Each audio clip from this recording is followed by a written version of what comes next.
வணக்கம் மக்களே, நான் உங்க ட்ரெண்டிங் இன்ஃபோஸ் தமிழ். இன்னைக்கு சோஷியல் மீடியால பயங்கர வைரலா போயிட்டு இருக்கிற ஒரு முக்கியமான மேட்டர் பத்தி தான் பேச போறோம். பொதுவா ஒரு கூட்டணி மேடைனா அங்க இருக்கிற தலைவர்களை பத்தி புகழ்ந்து தான் பேசுவாங்க.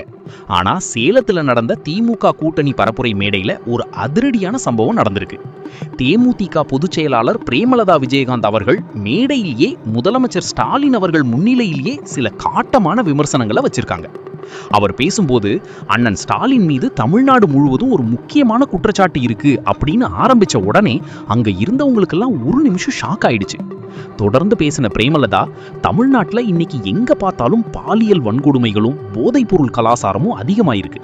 இந்த ஆட்சி மேல வேற எந்த குறையும் சொல்ல முடியாது. ஆனா இந்த ரெண்டு விஷயங்களும் ரொம்ப கவலை அளிக்கக்கூடியதா இருக்கு அப்படின்னு நேரடியாவே சொல்லிட்டாங்க.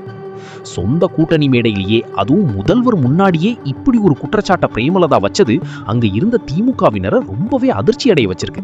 இப்போ இந்த வீடியோ தான் இன்டர்நெட் முழுக்க பயங்கர விவாதத்தை கிளப்பியிருக்கு. இத பத்தி நீங்க என்ன நினைக்கிறீங்க? பிரேமலதா சொன்னது சரியான விஷயமா, இல்ல கூட்டணி மேடையில இப்படி பேசியிருக்க கூடாதா? உங்க கருத்தை கமெண்ட்ல சொல்லுங்க. அடுத்த வீடியோல பார்க்கலாம்.